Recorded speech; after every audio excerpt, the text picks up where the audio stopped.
welcome to Mennonite Farmhouse. I'm Leanne, and today I'm going to start a series on how I prep for Thanksgiving and what I serve at my table. This recipe is cannable, and it is so good. I love having it all year round. It's so good I can eat it straight out of the jar. No shame there, right? I really love it on top of cottage cheese. And being Pennsylvania Dutch people like their apple butter on top of cottage cheese.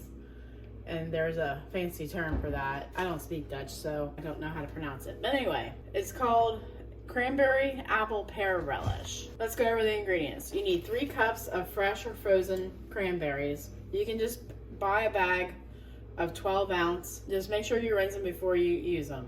Then you have 3 apples and 2 pears, peeled, cored, and diced. And I did it by hand just to make it rustic looking for church. I'm making this for church on Tuesday. We're going to make up some meals for some elderly folks that go to our church. Make a blessing for them. The next is 1.5 cups of golden raisins. And I really feel that golden raisins make a nice touch to this relish. You can just use regular raisins, but I don't think it's the same thing. 2 cups of sugar, a cup of orange juice, 2 teaspoons of ground cinnamon, and a 1/4 teaspoon of ground nutmeg, which I've done fresh. And also 2 tablespoons of grated orange zest. I'm using dehydrated mandarin orange zest that I dried and powdered a few months ago when citrus was in season. And also the original recipe uses a 1/2 cup of orange liqueur, but I'm not adding that for obvious reasons. We don't just do that around here. Now that we're done with the ingredients, let's get cooking. We're gonna put everything in all at the same time. So, cranberries. Can't make this any easier, right? They're sticking to each other. All right, that's because I washed them and rinsed them, right? Cranberries, apples and pears, oh my. Orange juice, sugar, raisins, orange zest, nutmeg, and cinnamon. All right, you want to stir this at a very high heat, and you want to either use stainless steel or a wooden spoon. And I suggest a very long wooden spoon, and you also want to make sure your pot is on the higher end of quality, because a lower end pot might not have a great metal and it might burn your food quicker, and we don't want that. I don't want to taste of burnt in my food.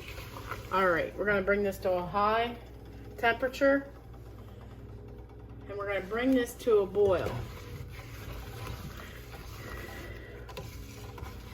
Now normally I would times this by 3, put it in my water bath canner to cook. So all we're basically gonna do is keep stirring every few minutes here. All right, now if we had smell-o-vision already, you would be enjoying this with me. I can smell the oranges, and I can smell the nutmeg and the cinnamon. And I guess I should say, since I use dehydrated orange zest, I'm only using 2 teaspoons, but the original recipe said to use 2 tablespoons of orange zest that's fresh. You always want to use 1/3 of a recipe for dried versus fresh. I think that's an overall universal rule there. So if a recipe calls for, like, let's say a 1/4 cup of fresh parsley, well, 1/4 cup is 4.2 tablespoons. So you would only want to use 2 tablespoons of dried parsley. That's just one example. Maybe a hard example to explain, but you know, or the math. But I can't make anything easy. All right. So I'm going to be coming back to you when it starts boiling. All right, we are at a boil. And we're going to definitely be stirring this and not walking away. You should already have your water bath canner ready to go, your jars in the sink soapy and washed, and your lids and your rings ready to go. Canning is all about organization and knowing the steps and just getting it done. All right, sooner or later the cranberries will start to burst. Once you try this recipe, you will never eat it out of a can again. You'll be like, oh my, oh my. Since it's at a stir, I can't boil down. We are going to reduce the temperature to simmer, and don't put a lid on it, and we're going to let it simmer for 25 minutes. And here those cranberries pop. Woo! All right. So until it cools down to a simmer, you're going to keep wanting to stir this. All right, this is at 7 minutes to go, so that would be 18 minutes in. And boy, does that look good. You can serve this recipe to a large family at one gathering, and then save it for the rest of the week for turkey sandwiches and all that, or use it in recipes that you have for cranberry relish. All right, time is up on the 25 minutes, and look at what we have here. Simmering away. And I have more to can. I just wanted to show you what an individual batch looks like. This is going to church. We're gonna can this in a couple minutes when it looks like this. But look at it. I wish you were here to smell it. It is amazing. I truly want to show you recipes that I truly love. And if you have this on your shelf all year round, let me tell you, you'll thank me. All right, we'll be back as soon as we're ready to ladle it into jars. We're gonna turn our burner off, and then this would be the time you would add the alcohol. Now we're gonna ladle this into the hot jars, because we got a hot product and a hot canner. And you want a 1/2 inch headspace. You want to make sure you get this all in the jar, because you don't want to waste this like I just did. But you know I'm notorious for making messes. All right.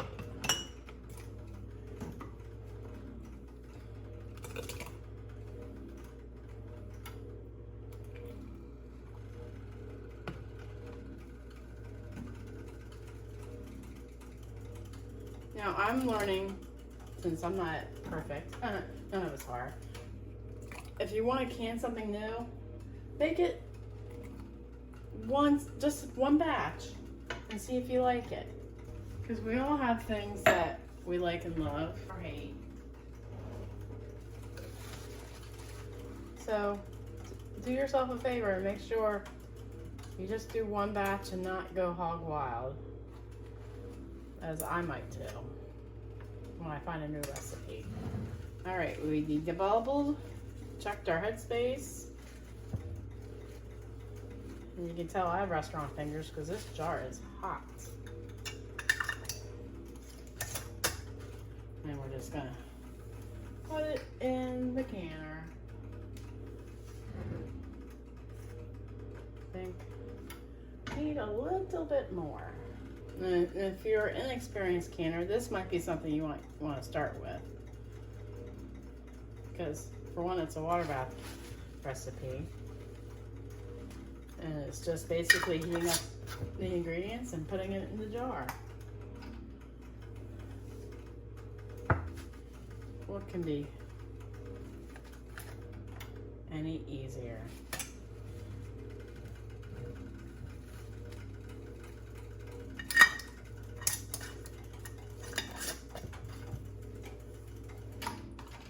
Oh, I wanted to show you that I'm using superb Seal It Right lids. But anyway, these are made by Walnut Creek brand, and I believe it's a Mennonite company. And I believe they are better than Ball brand at this point. I haven't have any fails coming up from the pantry yet. They do take longer to seal than Ball. Ball usually seals right out of the canner. Now that I took some out. But, I mean, the button in the middle is pushed down further, so I don't know if that means anything. But if you're having trouble finding lids, there's companies out there on the internet that sell this brand of lid. Alright, waste not, want not. That is what my mom always said growing up. Oh, I don't know if that's just a local term or what. Alright. So I believe when I double the recipe, I get 6 pints. Because I don't think I have enough. And since I don't think we'll use all this at church,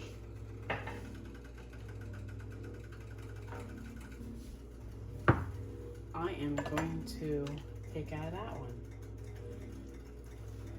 Because that's how much I love it and don't want to waste it. Alright. So, I believe when I made a triple batch of this, I got 9 pints. Alright, we're going to put this on medium-high heat, put a lid on it, bring it to a boil, and then we'll time it for 20 minutes for pints. Because you want to can it for the longest time of the ingredients, which is the apples and the pears. This might not be a tested recipe, but it's a safe recipe with all the sugar in it. And you want to make sure you get this pot washed right away. Alright, 20 minutes is up. We're going to turn the burner off and the timer. And set another timer for 5 minutes.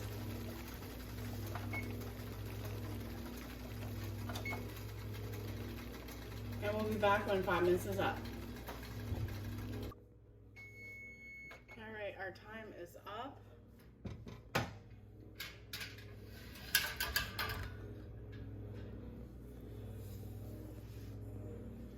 And if there's water on your lids, don't try to drain that off because that might mess with your seal. When I first started, I had the idea to tip the jar over and drain it off, but now I know better. And you just want to take your jar lifter and just grab each jar one by one.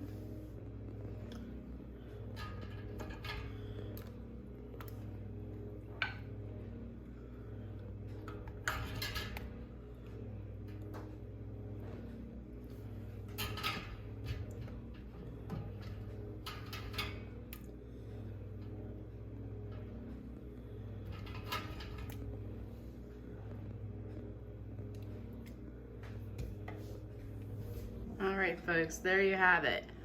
So roughly each batch will make at least 3 pints. And you can process this in half-pint jars for 15 minutes. But I wouldn't recommend that just because you're going to eat this and want more. If you like what you see, please give me a thumbs up and subscribe to my channel. and make sure you hit that notification bell. It really helps my channel out to grow, and it tells YouTube that you want to see more canning videos for me, and dehydrating, and sourdough, and anything else I aspire to do in my kitchen. Well, thanks for stopping by the farmhouse today.